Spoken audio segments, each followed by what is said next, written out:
2014년 5월 23일 오전 7시 30분경에 112에 다급한 신고 전화가 한 통 걸려옵니다. 저 여기 성서공단에 있는 고물상인데요. 그 사무실이 온통 피투성입니다. 사장님이 살해를 당한 것 같아요. 빨리 좀 와주세요. 대체 무슨 일이 벌어진 건가요? 예, 신고한 분은 고물상을 관리하는 직원이었습니다. 평소 이제 가장 먼저 출근해서 고물상 문을 직접 열었다고 합니다. 근데 그날은 아침에 출근했더니 고물상 문이 이미 열려 있더랍니다. 주차장에도 그 사장의 차가 세워져 있었고요. 아침부터 사장한테 무슨 급한 일이 있었나 싶었는데 곧장 사무실로 달려가니 사장님이 쓰러져 있던 것이었습니다. 저는 가장 궁금한 것은 그 사장님의 상태거든요. 네. 사장님은 어땠나요? 이미 수시간 전에 사망한 것으로 보였습니다. 아, 피해자가 양복을 입고 있었는데 와이셔츠에 온통 피가 묻을 정도로 출혈이 상당했습니다. 아이고. 귀 밑에서 그목 중앙까지 날카로운 흉기를 깊게 그인 상처가 있었고요. 범인으로부터 수차례 공격당한 것으로 보여집니다. 아, 수차례나요? 끔찍하다, 끔찍해. 네. 그러면 그 현장에 혹시 범인이 남긴 흔적은 없었나요? 네, 사무실 출입문 쪽에 대걸레가 하나 세워져 있었는데요. 손잡이며 걸레 쪽에 혈흔이 잔뜩 묻어 있더라고요. 사무실 바닥에 닦인 흔적들을 쭉 살펴보았더니 범인이 자신의 족적을 지운 것으로 추정됐습니다. 그 외에 다른 건 나온 게 없었나요? 사무실에서 피해자의 혈흔이 묻은 것으로 보이는 장갑흔이 여러 군데서 발견됐습니다. 장갑은 장갑 흔히 어디에 묻어 있었나요? 사무실 서랍마다 다 찍혀 있었고요. 심지어 냉장고 문까지 열어봤는지 냉장고 손잡이에서도 장갑흔이 나왔습니다. 이상한 건 보통 서랍을 뒤지는 범인들은 내용물을 뒤지다가 꺼내놓거나 다음 서랍을 빨리 확인하려고 한 번 열었던 서랍은 대충 닫아놓고 떠나는데 서랍이 꼼꼼하게 다 닫혀 있었습니다. 형사님들은 돈을 노린 강도가 아닐 거라고 추정을 했습니다. 돈을 노린 게 아니에요? 왜 그런 생각을 하신 거죠? 피해자인 사장의 차에서도 장갑흔이 남아 있어서 그 차량을 수색을 했습니다. 근데 트렁크에서 예상치 못한 거액의 뭉칫돈이 발견됐어요. 그의 뭉칫돈. 뭉칫돈 얼마나 있었어요? 현금으로 1,800만 원이 쇼핑백에 들어 있었습니다. 트렁크에 1,800만 원? 아니면 못 찾아서 못 갖고 온 걸 수도 있고. 그렇죠, 그럴 수도 있죠. 네. 돈이 들어있던 쇼핑백에서도 장갑흔이 남아 있었는데요. 그 돈을 안 가져갔더라고요. 아, 심지어 발견을 한 건데 안 가져갔다는 얘기네요? 야, 그 돈을 왜 안 가져갔지? 뭐라? 아까 현금이라고 그랬죠? 네. 그 수표면 그렇죠. 몰라도 현금은 가져갔을 텐데. 수표면 상용하기가 좀 어려우니까 포기를 한다 치지만 현금은 아니면 1,800만 원, 그 현금보다도 더 큰 뭔가 있었나 보네요. 살인을 할 수밖에 없었던 다른 이유?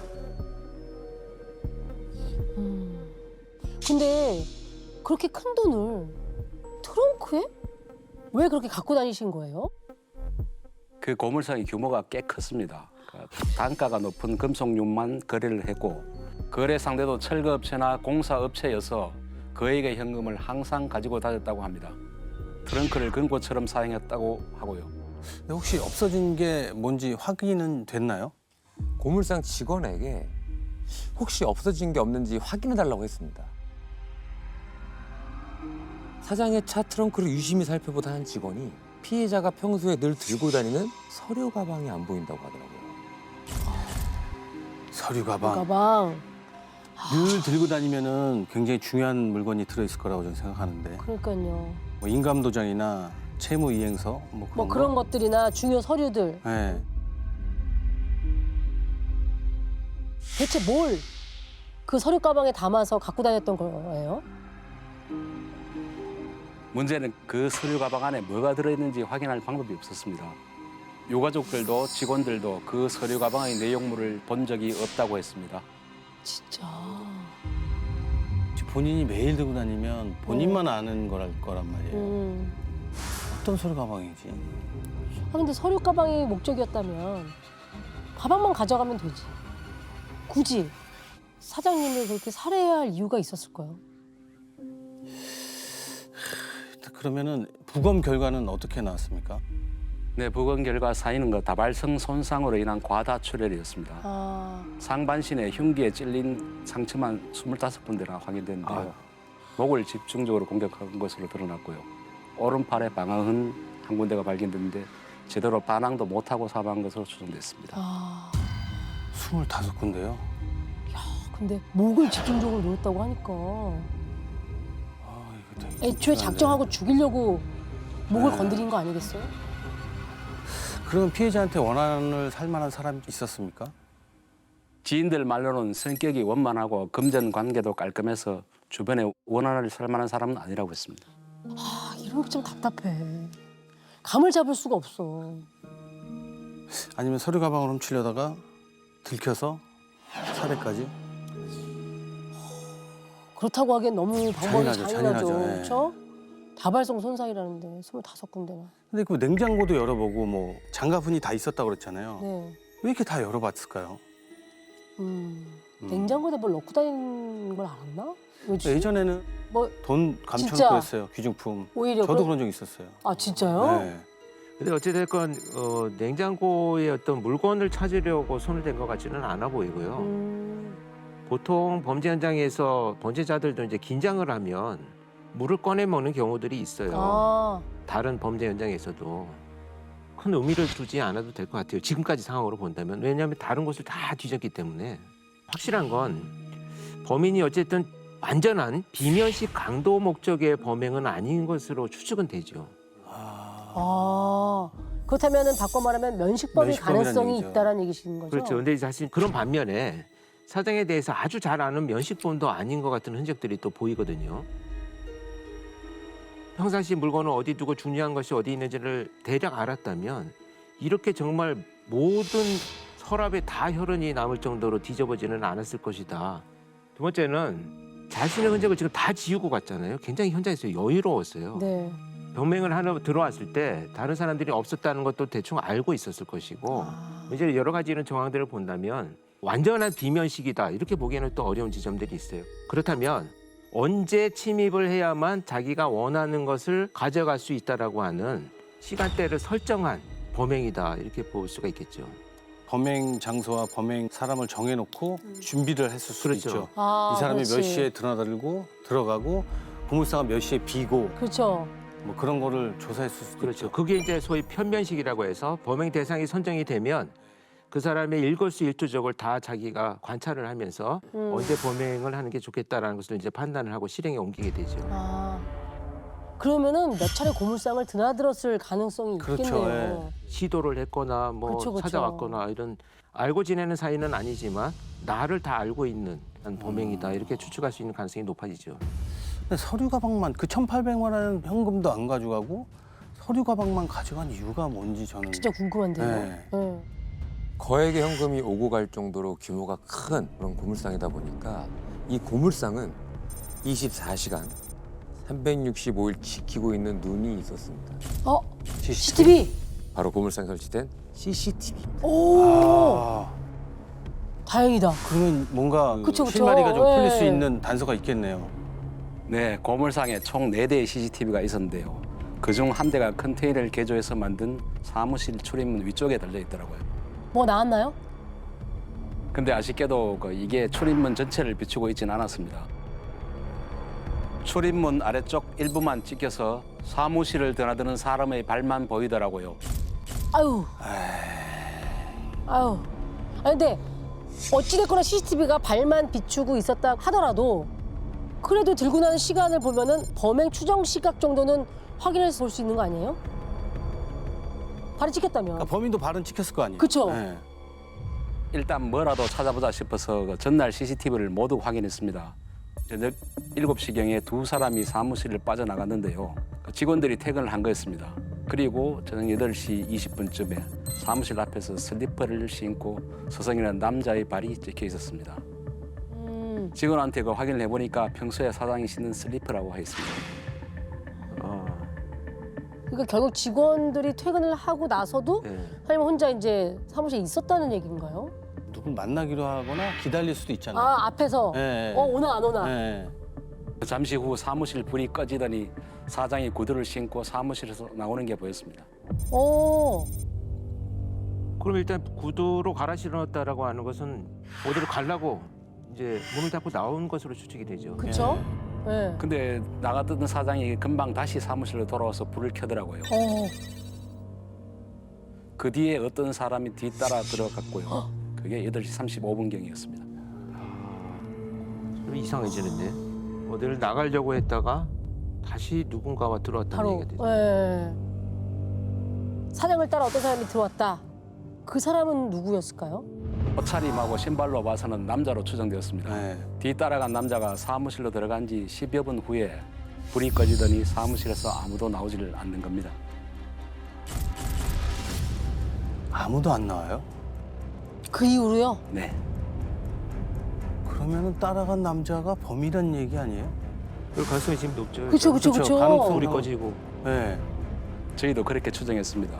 그 후에 범인으로 보이는 남자가 사무실에서 나와서 대걸레를 가지고 다시 들어가더라고요. 맞네.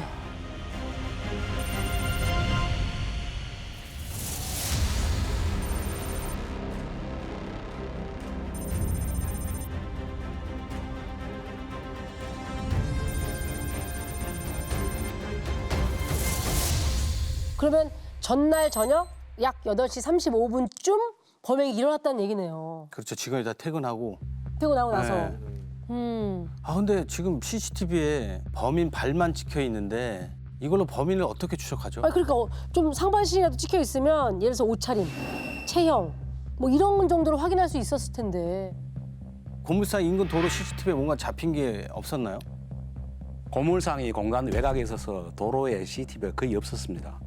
가로등도 많지 않아서 고물상 방향으로 가는 차량 불빛 정도만 확인이 되는 정도였습니다. 아 헤드라이트 불빛. 그렇지. 고물상은 좀 외곽에 있거든요. 그럼 그걸 가지고는 뭐 단서다라고 특정할 수는 없을 것 같아요. 우리 서 형사님이 또 어떤 분입니까? 네. 그 근성, 네. 남다른 근성을 또 갖고 계신 분이잖아요. 낮에는 수사를 하고요. 밤에는 서류를 보고 또 봅니다. 그러다가 문득 한 가지 의문이 머리를 번뜩하고 스쳤다고 합니다. 뭔가 감이 왔나 보네요. 그렇죠. 네. 여기서 촉이 발동이 되는 네. 순간인 것 같은데요. 그 고물상이 담벼락 대신에 그 4m 높이의 펜스가 쳐져 있습니다. 네. 그 보안 시설도 설치되어 있었고요. 출입문은 잠겨져 있었는데 범인이 어떻게 갔을까 싶더라고요. 그 4m 높이니까.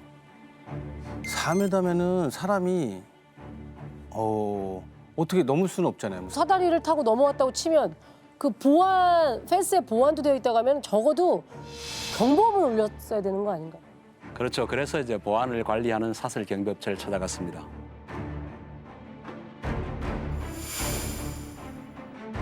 혹시 범인이 그 이전에 몰래 침입을 시도한 적이 있지 않을까? 제 예상이 맞다면 첫 시도 때는 반드시 실패하기 마련이거든요. 아, 그 생각으로. 그러니까 뭐 아무도 없을 때 뭐 사전답사 차원에서 몰래 넘어 들어왔다면 경보가 울렸을 거다. 그리고 경보가 울리면 또 사설 경비업체가 출동했을 거고요. 출동을 하죠. 네. 그러면 뭔가 기록이 남아 있을 수도 있겠다. 거기서부터 한번 찾아보자 이 생각을 하신 거군요. 그래서 뭐가 나왔나요? 살인이 벌어진 그날로부터 이틀 전 고물상의 경보음이 울렸습니다. 어머, 그것도 범행이 일어났던 비슷한 시간대예요. 저녁 8시 35분 35분. 경에 사건이 일어났다고 네, 했으니까 그 시간쯤에 이틀 전에도 똑같이 경보가 울렸었어요. 이건 우연이라고 하기엔 너무 같은 범행 시간대라는 게 그쵸? 형사님이 예상하신 게 이렇게 맞아떨어져요? 야 신기하네. 대체 그냥 무슨 일이 있었던 거죠? 경보가 떠서 사설 경비업체 직원이 고물상으로 바로 출동했는데 사장이 뒤따라 들어오더랍니다. 무슨 일이냐고 하면서요. 사장이요? 아, 그 사장님이 거기 있었단 얘기예요? 사람이 있으면은 경보음이 울릴 일이 없는데 그러니까요. 그냥 나갈 때 작동시키잖아요. 그쵸, 그쵸. 네. 경보가 울리는 시간에 사장님이 외부에서 식사를 하고 있었습니다. 아, 그래서 사장님이랑 같이 고물상을 살펴봤는데 코철이 담긴 포대가 쓰러져 있는 거 말고는 침입 흔적이 없었다고 했습니다. 포대가 쓰러져 있던 거. 그럼 이틀 전 경보음은 오작동인 건가? 그러게요. 저는 오히려 경보음 때문에 급히 도망쳐서 경비업체 직원들이 미처 발견을 못했을 수도 있을 것 같더라고요. 근데 형사님이 추측하신 게 맞다고 하더라도 지금 요 상황만 가지고 어떻게 범인을 또 찾아내죠? 형사님은 다시 고물상의 인근 도로 CCTV를 확인합니다. 경보음이 울렸던 그날 그 시각 그리고 범행이 발생한 날의 시간에 맞춰서 인근을 지나가는 차량 헤드라이트 불빛만 뚫어지게 쳐다보는 거예요. 이런 경우에는 차종에 따라서 헤드라이트의 이제 높이가 좀 다를 수는 있어요. 네. 큰 트럭이나 이런 데는 아, 좀, 예, 그렇죠. 좀 더 그렇죠. 높아 보이고 그런 차종 같은 건 좀 알 수 있지 않았을까요?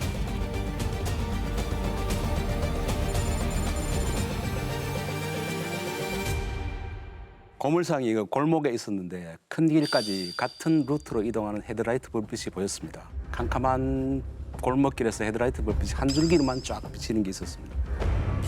한 줄기요? 그게 무슨 말일까요? 헤드라이트가 한 줄기로 비쳤다? 보통은 전체는 이렇게 두 줄기죠. 두 개. 아, 그치. 그쵸. 자동차는 라이트가 두 개죠. 한 대. 근데 한 줄기? 어머, 오토바이? 어머! 오토바이요? 네, 저는 보자마자 오토바이로 추정했습니다. 그리고 이 오토바이의 한 줄기 헤드라이트 불빛과 함께 번쩍번쩍 알록달록한 불빛까지 보였는데 알록달록? 이게 보통 요란스러운 게 아니었다고 합니다. 그러면은 약간 그 옛날에 빠라바라바라밤 쪽인 것 같은데요? 이 바퀴에 달거든요. 네. 오토바이를 좀 현란하게 꾸미기도 하잖아요. 그쵸? 튜닝이라고 그러죠. 튜닝하고 뭐 좀 달고. 근데 그 범인이면 그렇게 요란하게 그런 거를 타고 갔을까요? 왜냐면 그 누가 봐도 눈에 확 띄는데. 그렇죠. 범행 당일과 그 이틀 전에 같은 시간대 같은 루트로 고물상 방향으로 이동하는 걸 확인했더니 그 오토바이밖에 없었습니다. 아. 그래서 그 지역에 오토바이 타는 사람들 중에 요란하게 오토바이를 꾸미고 다니는 사람들만 싹 다 탐문했습니다. 그렇게. 일일이 알리바이까지 다 확인했고요. 근데 그 범행이 벌어진 날로부터 사흘 뒤에 자신의 오토바이를 싸게 넘기고 대구를 뜬 사람이 있었습니다. 아, 진짜 그 인근에 있었어요? 이게 3일을 위해 팔았다? 과연 그 사람은 누구였습니까? 음식 배달을 하던 40대 남성이었습니다. 음식 배달.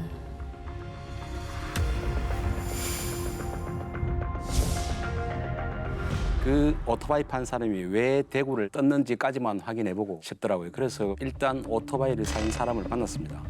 어. 오토바이 전 주인이랑 그 친구 사이라고 했습니다. 대구를 갑자기 뜬 이유는 모른다고 했고요. 이런저런 얘기를 하면서 오토바이를 천천히 봤는데 뒤에 달린 배달통 안에 말라붙은 빗자국 같은 게 보였습니다. 형사님은 오토바이를 산 남자에게 양해를 구하고요. 그 배달통을 국과수에 의뢰를 맡깁니다. 야, 진짜 포기 없이. 왜냐면 이게 결정적인 단서가 될 수도 있으니까. 일단 뭐가 나왔으면 좋겠어요. 네, 나오면 좋겠어요. 일단 국과수 분석 결과만 기다릴 수 없었던 형사님은요. 전 오토바이 주인의 범죄 기록 조회를 한번 해봅니다. 그 결과를 보고 바로 이 남자를 용의선상에 올립니다. 지금부터 이 남자를 최 씨라고 부르도록 하겠습니다. 바로 용의선상에 올렸다는 거 보면 강도나 폭행이나 그쵸. 약간 좀 중범죄 그런 범죄 전력을 보니까 10대의 절도죄로 보호 처분을 4번 받았고요. 아이고. 4번씩이요. 성이 된 후에도 절도 전가로만 8번이었습니다. 절도 8번. 완전 상습범이네. 근데 절도전가라고 하시니까 트렁크에 두고 간 돈이 더 뭔가 안 맞는 것 같거든요. 1,800만 원. 그걸 안 가져갔을 리가 없죠. 1,800만 원이나 되는 돈을. 뭔지도 모를, 뭐가 들을지도 모르는 서류 가방만 챙겼다? 그거는 말이 안 되잖아요. 아니면 혹시 누군가에게 의뢰를 받은 걸 수도 있지 않을까요? 아, 네. 정부. 고물상에서 중요한 서류가 있으니 그걸 가져다 주면 얼마를 주겠다. 음. 뭐 이런 식으로. 범죄업체. 그쵸. 근데 정말 그런 의뢰를 받았다고 설사 치더라도 사실 현금이 눈앞에 있는 걸 보고 내가 필요한 것만 가져가겠다는 사실 쉽지는 않죠. 1,800만 원 돈이 작은 돈이 아니잖아요. 그럼요. 그 도둑이라면 이걸 보면 가져가죠. 그러니까 그쵸. 지금 이 1,800만 원이 트렁크에 그냥 고스란히 있기 때문에 이게 지금 사건이 헷갈리는 거죠. 그렇죠, 그렇죠, 그렇죠. 네. 서류 가방만 사라졌고요. 그러니까요. 그러면 최 씨는 그때 어디에 있었는지. 예, 휴대폰 위치를 실시간으로 확인해 보니까 전화기가 꺼져 있었어요. 그 전화기를 끄기 전에 마지막으로 뜬 것이 수원으로 확인됐습니다. 수원? 대구에서 수원이요? 그러네요. 그래서 일단 그 오토바이를 산 친구에게 얘기를 해놨죠. 수시로 최 씨한테 전화해보고 통화되는 대로 어디에 있는지 알아내서 연락을 해달라. 그랬더니 몇 시간 안 지나서 그 친구한테 연락이 왔습니다. 근데 전화를 받자마자 기쁨과 위기가 동시에 확 오더라고요. 기쁨은 뭐고 위기는 뭐죠? 기쁨이라 하면은 이 사람과 연락이 닿았으니까 검거할 수 있겠다라는 생각이었을 것 같고, 위기가 뭐지? 범인 그 최 씨 위치를 알았다는 것은 기쁨이고 조만간 최 씨가 원양 어선을 타고 한국을 떠난다고 했습니다. 일정은 모르겠고요. 원양어선을 탄다는 소식을 들었을 때 범인일 가능성이 더 확실해졌고, 가버리면 이거 끝이라고 생각이 드셨으니까 그게 위기라고 생각을 하신 거구나. 마음이 조급하셨겠어요. 이거 빨리 잡아야죠. 그러니까요. 최 씨를 잡으러 수원으로 달려갑니다. 그리고 이동 중에 최 씨가 머물고 있다는 원룸 건물주한테도 연락을 합니다. 네. 건물주한테 왜요? 저희들이 그 예상 도착 시간이 밤 11시였습니다. 그 밤에 요란을 떨고 하면은 시끄러우니까 열쇠를 받아 불시에 덮치려고 준비를 했던 것입니다. 검거 순간까지도 긴장을 놓치지 않고 확실한 검거를 위해서. 그래서 잡았나요? 형사님들이 열쇠로 문을 따고요. 집 안으로 딱 들어오는 순간 형사님들이 일제히 당황합니다. 왜요? 없었어? 없었어.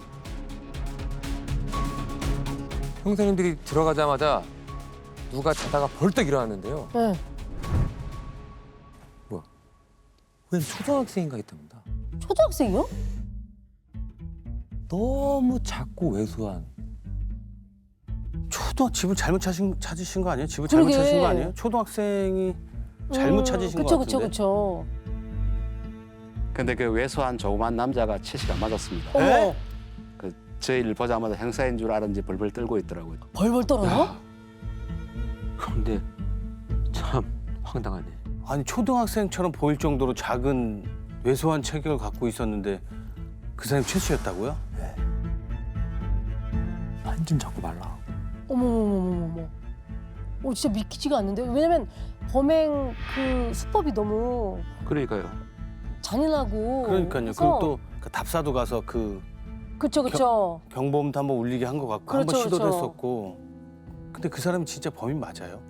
네, 저희가 최 씨를 체포해서 데리고 내려올 때 국과수에서 연락을 받았습니다. 최 씨가 판 오토바이 배달통에 묻어있던 게 혈흔이 맞았고 어머. 사망한 피해자의 DNA와도 일치했습니다. 진짜 이거는 최 씨가 범인 맞았네요. 그치. 그러지 않고서야 왜 사망한 고물상 사장의 피가 거기 배달통에 묻어 있겠어요. 그거야말로 정말 완벽한 증거죠. 아니 나는 형사님 보고 벌벌 떨었다고 해서 네. 범인들은 절대 안 떨잖아요. 오히려 뭐 그냥 왜, 당당하고 뭐 당당하죠. 뭐막 얘기하는데 그래서 아닌 줄 알았더니 그 최 씨가 인정을 바로 했나요? 네, 잡히자마자 바로 시인했습니다. 어머머머. 세상에.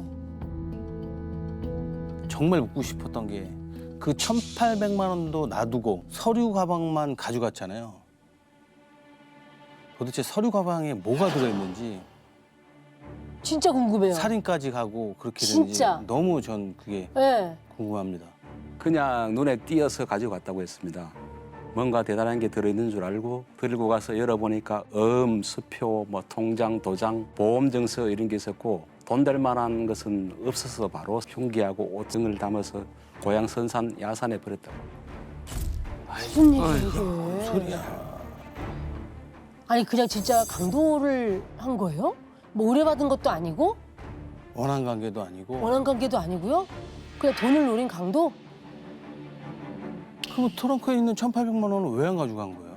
그러니까 쇼핑백에 손을 대긴 댄 거잖아요. 그 장갑판이 묻어 있었으니까. 그러니까요. 쇼핑백 안에 돈이 들어있는지도 몰랐답니다. 그럼 그걸 왜 잡았대? 쇼핑백이 그냥 잡아보기만 하고요. 예. 안에 확인을 안 했대요. 야, 황당하네. 이게 뭐 아, 사무실이며 그 뭐 냉동실까지 샅샅이 다 뒤져놓고 그렇죠. 쇼핑백은 또 안 봤다고? 그러면 훔친 돈은 얼마나 되는데요? 그게 큰 돈이었겠죠. 피해자 지갑에 들어있던 50만 원이 전부였습니다. 50만 원이요?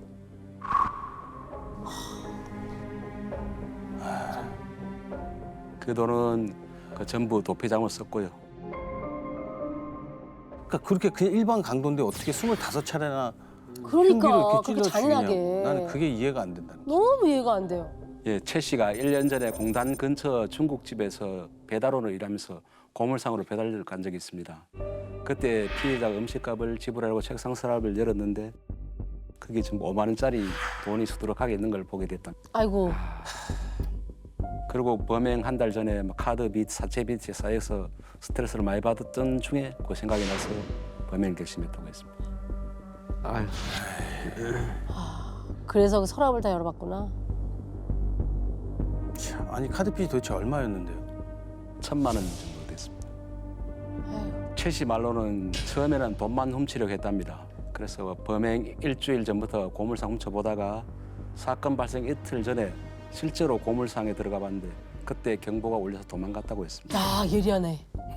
형사님이 예리하게 보신 거예요. 거기까지 생각하셨네. 그러니까 진짜로 그 최 씨 때문에 울린 게 맞았네요. 네. 그러면 그때는 실패하고 이틀 뒤에 다시 범행을 시도했다는 얘기죠. 지금 이 얘기를 들어보면 피해자랑 마주칠지 예상 못하고 침입했다가 마주쳐서 급하게 막 어. 살인을 저질렀다는 얘기예요? 아닙니다. 첫 번째 범행에 실패한 최 씨는 또 어떻게 하면 경보가 울리지 않은 상태에서 돈을 훔칠 수 있을까 고민했다고 해요. 그때 문득 고물상에 사람이 있을 땐 보안 시스템을 꺼뒀던 게 생각이 났다고 하는 거예요. 경보 해제하고 들어가잖아요. 네. 그러니까 단순하게 경보음이 울리지 않으려면 사람이 있을 때 내가 돈을 훔쳐야겠다 이 생각을 했다는 거죠. 그러면 알고 들어갔다는 거네요. 사람이 있는 걸 알고. 그러면 돈만 훔친 생각이 아니었고 사람이 있어도 내가 들어갔을 때 이 사람을 어떻게 하고 돈까지 가져겠다는 생각을 갖고 작정하고 아예 들어간 거네. 최 씨는 고물상에 사람이 있을 때 출입문으로 들어가서 사람을 죽이고 돈을 훔치기로 합니다. 아이고. 그리고 휴대폰으로 검색을 하기 시작합니다. 사신비, 족적 남기지 않는 법, 사람을 칼로 찌를 때 손 안 다치는 방법. 어머. 이게 뭐야? 살인을 깔고 들어간 거네요. 그렇죠, 도둑질하러. 그렇죠. 예, 계획살인, 네. 계획 강도살인. 근데 어떻게 출입문으로 그렇게 들어갔죠? 피해자가 문을 그렇게 쉽게 열어줬을까요? 미리 그 생각해서 준비를 했더라고요. 어머. 택배 기사를 위장하면 문을 열어주겠다 싶어서 빈 박스에 사과를 몇 개 넣고 들어갔다고 합니다. 피해자는 택배 기사인 줄 알고 문을 열어줬던 거고요. 아, 철저하게 계약했네. 잔인하고 아주 치밀하네. 근데 이게 끝이 아닙니다. 수사가 마무리될 무렵 형사님이 최 씨한테 피해자를 왜 그렇게 많이 찔러 죽였냐 이게 물어봤다고 해요. 최 씨의 대답을 듣고 형사님은 말문이 턱 하고 막힙니다. 왜요? 아, 또 이상한 변명이나 이상한 소리 있겠지. 왜 그렇게 많이 찔렀냐고 하니까 제가요 저는 한 번이나 두 번밖에 생각이 안 납니다. 그 위에는 모르겠습니다. 그게 무슨 말이야? 무슨 소리야? 그거 아닙니까? 모르는 척하는 거? 재판에서 그래도 어떻게든 감형받으려고? 네. 자기 범죄자들 중에서도 극도로 흥분을 해서 범행을 저지르다 보면 자기가 어떤 행위를 저질렀는지 잘 기억을 못하는 경우들이 있어요. 그리고 몇 회에 찔렀는지 다 기억하지 못하는 경우들이 상당수 있긴 합니다. 그런데 실행한 사실이 남아 있기 때문에 법정에서 양형에 영향을 주지는 않습니다. 기억이니까. 그건 다행이네요. 재판 결과는 어떻게 됐습니까? 강도 살인으로 무기징역을 처분받았습니다. 아, 그래 너무 명백한 너무- 강도 어. 살인이죠. 아니 저는 여러 가지 생각이 드는데 택배 기사님으로 제가 변장을 했잖아요. 진짜 열심히 사시는 기사님들 많거든요. 맞아요. 근데 우리가 그럼요. 그분들한테 진짜 친절하게 대해도 모자랄 판인데 자꾸 이런 일이 생기면 우리 안에 두려움이 생겨요. 아주 성실을 다하시는 그런 분들의 직업이 이렇게 나쁘게 오용되고 있다는 것도 참 너무 안타까운 일이고요.